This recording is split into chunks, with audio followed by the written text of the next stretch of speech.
você está na GV News, seu canal de jornalismo 24 horas na internet. Hoje o nosso assunto aqui em GV News Entrevista é o futebol.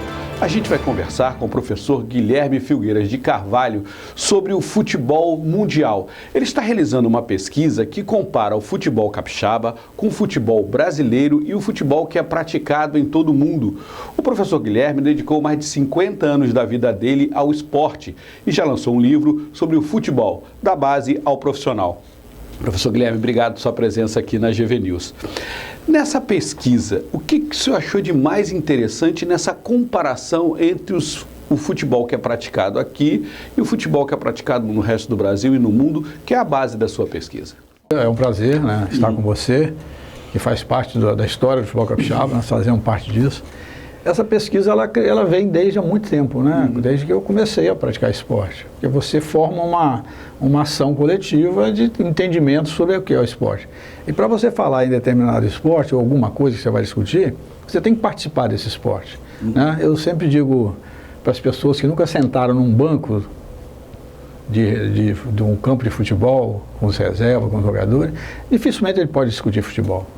Não é impossível se a pessoa não participar desse processo, não ter as dificuldades que tem um técnico. Haja visto agora o nosso técnico da seleção, na hora que ele sentar ali, ele vai ver o que é a dificuldade de ter técnico de um clube, de uma seleção.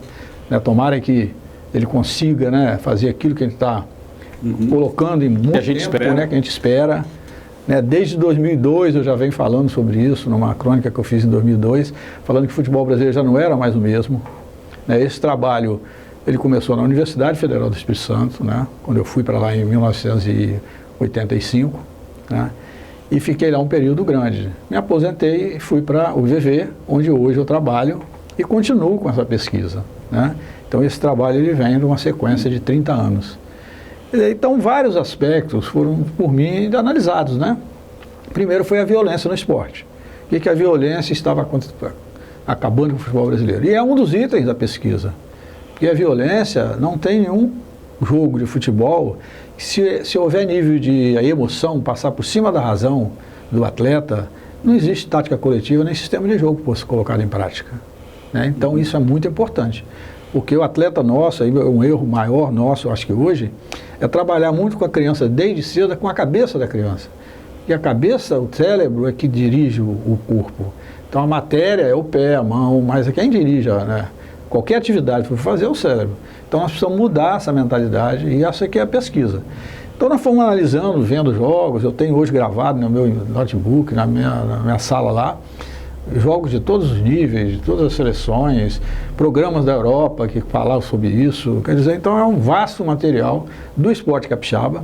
Hoje talvez o maior arquivo do esporte capixaba seja na UVV, né, sobre a história do futebol, tem todo o material do futebol lá. Esse material está à disposição de qualquer desportista do Espírito Santo, que seja ligado ao futebol, ou a qualquer esporte, de lá conhecer esse material. E se conhecendo o passado, a gente pode analisar no presente para melhorar o futuro. Mas como é que essa pesquisa está sendo feita? Como é que o senhor tem feito essa análise? O senhor tem ido aos jogos? A pesquisa ela trabalha em vários aspectos. Primeiro são os chutões que os goleiros e os zagueiros e demais jogadores dão durante uma partida de futebol. A partir disso aí, nasce uma outra ação. Por que a grande quantidade de laterais no futebol brasileiro? Quer dizer, quando você às vezes assiste um jogo, ninguém presta atenção nisso. Mas se um jogo ele tem muita lateral, é porque ele é um jogo ruim. Porque a bola não vai para o gol, ela vai para a lateral. Então é um jogo diferente, não tem objetivo nenhum, isso não faz parte do futebol, a lateral. Quem faz a lateral é o jogador que joga a bola para fora. A partir daí surgem as faltas. E as faltas, elas são fundamentais, por quê? Porque as contusões estão acontecendo permanentemente no futebol brasileiro quando o goleiro, quando o zagueiro dá um chutão sem direção. Porque essa bola não é direcionada a um atleta. Ela é jogada sem conhecimento de ninguém. E aí vai ter uma disputa. E nessa hora surgem as faltas, surgem as contusões. E aumentando o número de faltas, aumenta também, diminui também a qualidade técnica do nosso atleta. Porque se ele não consegue, dos 90 minutos, jogar 75 minutos com a bola em jogo, automaticamente, desde a criança, essa criança, esse jovem, esse atleta adulto não vai se desenvolver. Porque ele deixa de executar os fundamentos. São coisas interessantes, discutidas, e pouca gente analisa dessa maneira.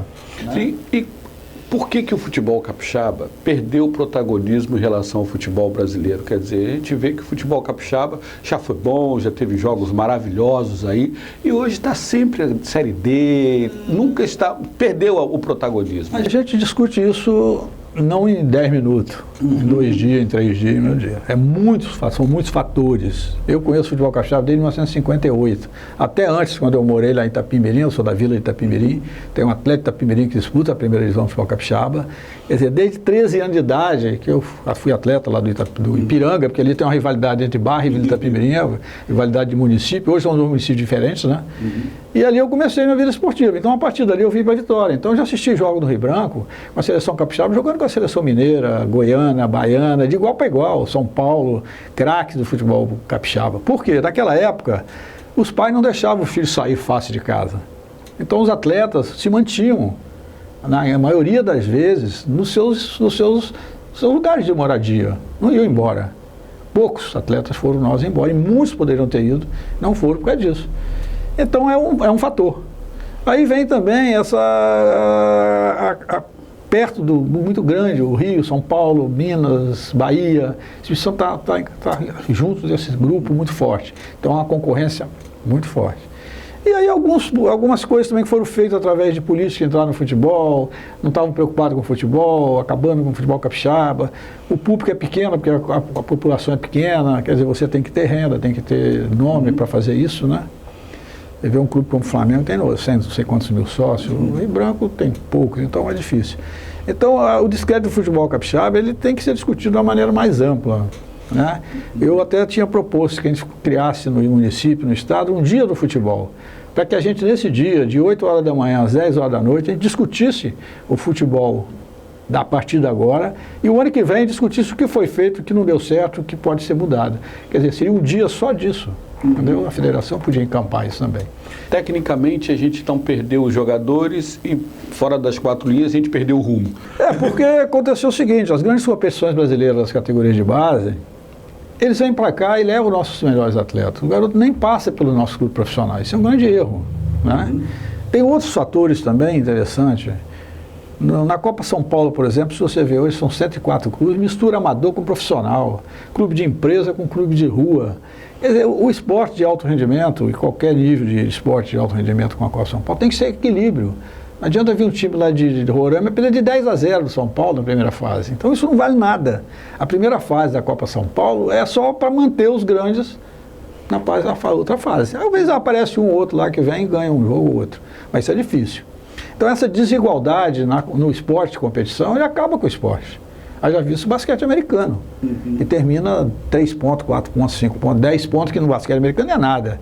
10 pontos você tira em 30 segundos. 3 cestas de 3 pontos. 3 pontos, acabou. Então a igualdade no esporte, ela é fundamental para que isso aconteça. Também nessa comparação, então a gente vê por que o futebol europeu é bom, porque qualquer time, mesmo fraco no futebol espanhol, joga de igual para igual com o Barcelona e com o Real Madrid. E aí, interessante o que você falou. Todos os jogos, eu não posso fazer futebol pelo Barcelona e pelo Real Madrid. Eu tenho que fazer futebol pelo mundo. Então esses 2 times são a nata do esporte. Ser técnico desse time é muito fácil. Ele vai para campo, os caras para jogar, não vão dar chutão, não vão jogar bola para trás, porque a característica dele, a qualidade dele já é grande. Agora, você vê no futebol mundial que eu assisti, de todas as categorias, de todos os times ruins, eles jogam com a mesma filosofia. É jogar para frente. A Argentina ontem ganhou dos Estados Unidos, mas ela jogou para ganhar o jogo, não fica enrolando, porque os Estados Unidos não joga a bola fora, né? Basquete, eles consideravam o esporte, o futebol atrasado, porque joga a bola fora e vai correr atrás daqui que ele jogou para fora. Né? Então essa característica parte por esse trabalho.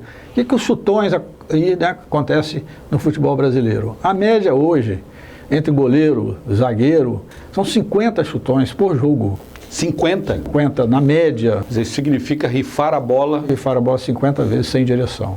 E aí acontece vários problemas. Acontece o aumento das laterais, aumento das faltas. E aí a qualidade técnica vai embora. Tanto que o Audax mostrou isso agora com um time sem expressão, com jogadores desconhecidos, e foi ao vice-campeão paulista, jogando com o Santos em casa, jogando com o Palmeiras, gol do São Paulo, mostrando um futebol diferente, que é o que nós queremos. É uma campanha nacional contra os chutões no futebol brasileiro. Porque eu não acredito em mais nenhuma ação que se não seja essa, para a gente começar desde a base, desde a criança, ensinar o que é pé direito, pé esquerdo, equilíbrio, objetividade, quando atrasar, como atrasar, por que atrasar. Professor, qual é a culpa dos nossos técnicos medalhões nisso? Quer dizer, nós temos vários técnicos que são medalhões, pulam do clube A para o clube B, para o clube C, nunca são. O futebol brasileiro ele depende de resultados, é diferente, a emoção do torcedor influencia muito nesse aspecto, porque o time começa a perder, o cara não quer saber. Ninguém consegue montar um time em 2 meses, 3 meses, para jogar coletivamente. Né? Os técnicos, os dirigentes, as coordenações técnicas são culpadas quando ela contrata um jogador num dia e bota para jogar no outro. Isso não existe no esporte coletivo, nem em dupla de vôlei de praia. Se nós dois formos jogar vôlei de praia, nós temos que treinar 6 meses para saber onde você vai, onde você vem, onde que você cobre. O futebol é a mesma coisa. Então, quando um técnico aceita que um jogador como, estou falando em Muricy Ramalho, que foi lá no Peru jogar um jogo na eliminatória, viaja de avião particular para vir jogar em Brasília no dia seguinte, amigo, para mim não tem como a pessoa dizer que, poxa, eu não posso falar de Muricy Ramalho, né? Mas isso é uma colocação técnica, de conhecimento de causa e de experiência. Não se pode botar um jogador desse para jogar. Porque não vai jogar uma partida de 90 minutos. Viajou 15, 20 horas, vai para Brasília jogar num clima completamente diferente, não vai jogar. Então, quando o técnico brasileiro aceita isso, quando o presidente contrata um jogador, aceita isso, quando o presidente senta lá na arquibancada e vê o goleiro dar chutão, o zagueiro dar chutão, e ele não direciona isso, porque isso é uma ação coletiva de uma equipe, não é de um técnico. Eles têm uma ação do clube, é a ação coletiva do clube, desde a base ao profissional. É jogar na mesma situação para você criar uma ação coletiva de amanhã, você ter bons jogadores. O que o senhor está dizendo é que o futebol brasileiro, tecnicamente, precisa parar de dar chutão. Desde a base, as crianças precisam ser ensinadas que rifar a bola é ruim. Que é a técnica e o jeito de jogar do Barcelona, quer dizer, o Guardiola. Fico com a bola, eu garanto que eu não tomo gol. Naturalmente. Quando eles atrasam a bola, o cara fala assim, mas você não deixa atrasar. Eu fui técnico do Caxias e do Serra e fiz essa experiência durante 23 jogos no Caxias e no Serra, jogando dessa maneira, sem dar o chutão. Fomos vice-campeões capixabas sub-20, 2009, depois eu fui para o Serra, montei uma equipe para o Serra sub-20, perdi, ganhei do mesmo jeito. Mas essa ação é uma ação que você faz durante o jogo, pô, né? Não adianta tentar fazer diferente, você tem que ir para lá fazer. E as pessoas acreditarem nisso, né? O jogador só vai crescer porque o Brasil está perdendo os nossos jogos. O Brasil está perdendo os jogos das Copas do Mundo que nós participamos por erros técnicos dos nossos jogadores, não por eficiência do adversário. Todas as Copas, se você colocar isso, eu tenho isso gravado, a maioria dos gols que o Brasil sofreu na Copa do Mundo foi erro dos nossos jogadores, por não treinar durante o ano inteiro a sair dessa pressão, porque Campeonato Brasileiro o cara perde hoje e ganha amanhã, não tem problema. Agora, Copa do Mundo, um erro é uma volta para casa, não é porque são eliminatórias. Mas isso é uma mentalidade, né? É um trabalho de cabeça, como o senhor disse, de mudar a mentalidade do nosso jeito de jogar. A gente precisa se reinventar. Sim, aí você entra nessa parte de como fazer um treinamento para corrigir isso. Como é que você treina essa criança para que você, na hora do jogo, ela saiba a hora que ela vai dar um chutão. E não precisa dar chutão para longe para você jogar a bola para fora. Porque no embalo que você vai do chutão, você sai do campo. O jogador, o gandula já tem outra bola atrás e joga nas suas costas. Então é melhor você chegar devagar, dar um toquinho e voltar, pô. Qual o problema? Tem até que ter categoria para chutar a bola para fora. Você tem que ensinar o jogador. Ensinar a marcar com os 2 pés. Porque não tem como você jogar futebol hoje. O Messi é um grande craque, mas usa o pé direito, pouco mais usa. Tem jogador que só usa o pé só, acabou. A marcação em cima de um jogador desse é simples. É você encostar nele, ele só sai para um lado. O jogador técnico sai para qualquer lado. Pelé, Zico, Falcão, os grandes craques do futebol mundial, né, que jogavam com os 2 pés, eles saem em qualquer situação, pô. O jogador como o Sávio, o Denilson, foram grandes jogadores, habilidosos ao extremo, mas tecnicamente muito fracos. Então fazia um gol espetacular e passava vários jogos, às vezes sem fazer, porque o cara inteligente fecha a marcação em cima dele, não dá espaço, ele não recebe a bola, ele não consegue jogar, pô. Começando hoje, em quanto tempo o senhor acha que a gente recupera o nosso futebol? Olha, nesse trabalho, a minha experiência é o seguinte, em 6 meses, se você começar a trabalhar com esses aspectos, diminuindo os chutões, a saída de bola obrigatória do goleiro, aí nós podíamos pegar agora a Copa do Espírito Santo e fazer um modelo. O que é o modelo? 23 anos sem ter participação na elite do futebol brasileiro. Poxa, Nós vamos continuar fazendo a mesma coisa? Ué, por que a gente nós não tentamos uma mudança? Porque piorar não vai, né? Não vai. Não vai, não tem que cuidar do fundo do poço. Não dá para puxar mais nada a água lá embaixo. Então o que eu vou fazer? Vamos fazer vamos reunir todos os técnicos, os presidentes do clube, vamos jogar um futebol diferente. Qual seria? Vamos chegar perto de zero a essas ações nefastas ao futebol. Os chutões, as laterais, as faltas e os atrasos de bola. Você fazendo isso, naturalmente, quem está lá assistindo o jogo, se você não tem lateral, a bola vai para onde? Vai para frente. Se você consegue dominar essa bola e partir para o gol adversário 40, 50 vezes, você vai fazer 5, 6 gols. Se você for 7, 8, que é a média nossa de ir ao ataque, nós vamos fazer um gol só. Só tem todo esse scout que chama, né? Quantos chutes são dados por jogo, quantos chutões... Você vai ao gol adversário, porque não precisa nem ter chutado para o gol. Se ela foi lá perto da linha de fundo, esse time teve uma ação ofensiva. Ele chegou com essa bola lá fora no fundo. Se ele perdeu aquela bola, chutou para fora, não tem problema. Agora, ele tem que procurar isso, permanentemente. São 35 a 40 minutos para cada time, quando os times são iguais. Nesses 35, você tem que ter 46, no bom sentido. Você tem que ter 36 de posse de bola, né? 34. Você tem que ter até mais, procurar mais. Por quê? Só a qualidade técnica, só a efetividade e a ida ao ataque que vai te dar o gol. Pô. E o espetáculo fica melhor, porque é isso que o torcedor quer. O torcedor não aguenta mais nem ver nem na televisão. Mas... Depois que eu faço esse trabalho, eu apresento, o cara fala, pô, professor, eu não consigo nem ver o jogo mais. Porque você falou coisas que na hora que eu estou vendo não dá para ver mais esse tipo. Então é uma pesquisa muito grande. Quantos jogos o senhor assistiu para fazer essa pesquisa e quando que ela começou? 2015, né? Ela começou em 31 de janeiro de 2015, no jogo desportivo em Castelo. A partir daí, o ano de 2015, 2016, foram 250 jogos. Não foi só eu. Tem um grupo de profissionais da UVV, alunos, professores que colaboram com esse trabalho. E fizeram observação, que a gente discutia muito, toda semana se reunia para saber. Tanto que dessa pesquisa nasceu já uma monografia de um aluno em cima da pesquisa, foi apresentada semana passada, já com outra visão, porque é um aluno, ele tem mais condições, a gente já está um pouquinho mais cansado disso, ele fez um trabalho sobre a pesquisa. Interessante, a federação, isso tinha que levar para todos os clubes capixaba. Essa é a contribuição da universidade, né, dos acadêmicos, para o mundo real, né, quer dizer, estuda e apresenta forma de mudar. Claro. Né? É importante, porque o aluno, eles é que vão mudar, porque eu não tenho mais condição de fazer isso. Se eu tivesse hoje a idade deles, eu iria para campo para apresentar isso. Fiz isso no Caxias e no Serra. Porque não adiantava ficar falando sem fazer isso.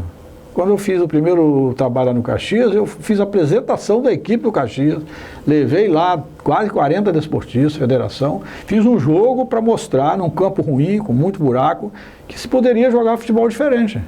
E a partir dali foram 21 jogos dessa maneira. Fizemos gol em todos os jogos, sem dar um chutão, sem atrasar uma bola para o goleiro durante o jogo inteiro, dos 23 jogos. E isso que eu queria propor na Copa Espírito Santo, que é uma Copa que não tem muito... Não é oficial, não tem descenso nem ascenso, descenso e acesso. Então o que eu poderia fazer? Vamos propor essa mudança. E vamos ver o que dá, pô. Não tem nada errado. Você acha que o futebol capixaba, no nível que ele está, ele é um bom laboratório para se testar o que pode ser aplicado na melhoria do futebol brasileiro? Primeiro que são 78 municípios só. Estrada para tudo quanto é lugar. Você pode fazer um trabalho aqui, vamos comparar, por exemplo, Uruguai e Paraguai é o tamanho do Espírito Santo. A população do Uruguai e Paraguai é também nessa expressão. Como é que os caras conseguem jogar futebol em alto nível, Uruguai, Paraguai hoje, e a gente não consegue, poderia começar pelo Espírito Santo, nós temos 3.900.000 habitantes hoje. O Espírito Santo poderia ter um time tão bom como o Uruguai e Paraguai. Vamos lá assistir o que os caras estão fazendo, pega um avião aqui, vai lá. Mas o que vocês fazem, pô? Porque tem poucos times, a quantidade de atleta é muito menor, a qualidade não deve ser igual ao brasileiro, que tem essa facilidade. A atração do Brasil e da Europa é grande como... Tá lá, hoje está jogando a Argentina, jogou contra os Estados Unidos, está na final, o Brasil está fora. Colômbia, Peru, times que a gente ganhava de 5, 6, lá mesmo, em casa deles. Hoje aqui não perde em casa, não consegue ganhar em casa. Então é uma proposta assim, interessante, porque isso vai mexer com o futebol capixaba. Isso tem que passar pelo governo estadual, Secretaria do Esporte, que tem vários núcleos de futebol, fazer uma mudança. A federação, que poderia encampar um trabalho desse. Infelizmente, a federação até me ajudou a fazer o livro, mas eu não tive assim, um retorno ainda. Professor, vem apresentar esse trabalho para a gente. Eu que tento sozinho. Fazer um seminário com os treinadores, apresentar o trabalho todo, para que como é que vocês jogarem em 2015. Se vocês jogarem de novo, vocês vão ficar no mesmo pouco. Tenho feito isso, permanentemente, com muita dificuldade, mas eu faço, tenho procurado fazer. Agora mesmo eu vou procurar a federação para fazer isso. Chamar os técnicos, discutir, fazer esse dia do futebol, pô, pega um dia inteiro, traz um cara de fora bom, falar sobre psicologia, sobre cabeça. Não é jogar futebol não, porque futebol é o menos de menos. Todo mundo vai jogar, pô. Não é a quantidade que vai trazer a qualidade. Claro que a quantidade, você, com qualidade, você vai ter sucesso. A quantidade sem qualidade é zero. Não tem jeito. Não adianta jogar futebol, sabe? Professor, eu queria agradecer o senhor por essa conversa aqui, o trabalho que o senhor está fazendo, interessante, né? A gente não presta atenção, né, que tem tanto lateral, tanto juntal. Só sabe que o jogo é ruim, né? Só se irrita. É isso. Porque a lateral, quando ela é batida, até bater a lateral você tem que saber. Por quê? Quando ela sai aqui, e se você bate essa lateral daqui, tem bola que não entra nem em jogo. Colado aqui, tem um zagueiro bom atrás de você e você só tem um pé. Você vai sair para onde? Para cá você não pode sair que você dá a bola de novo. Então a cada lateral batida criam 4 laterais. E a bola às vezes fica presa ali 1 minuto. Porque o cara não sabe bater uma lateral em diagonal para que o seu colega recebedor tenha amplitude de ação. O que é amplitude de ação? Driblar para a direita, driblar para a esquerda, você tem que ensinar ele a jogar com os 2 pés, para sair para os 2 lados, para o defensor não tomar a bola dele, e você ter 2 colegas seus que vêm pelas laterais e um que vai pelo centro, em cima dessa bola. Você faz uma jogada, hoje não tem feito muito isso. É o pivô. Nós não temos jogador de pivô mais hoje. Isso é fundamental. No ataque você tem um jogador que domine bem a bola, porque ele recebe ela de costas e o cara tem que abrir para o lado, e o jogador, isso é coletivo.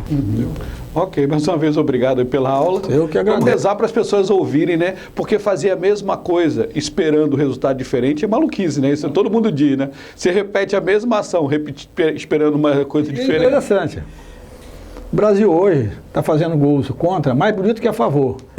Por quê? Porque a colocação do jogador está toda errada. O cara que é lateral esquerdo, se ele passa para o lado direito para fazer naquela confusão ali dentro da área, ele vai chutar com o pé direito ou chutar para trás, porque ele vira para o gol dele. Então ele se torna um atacante.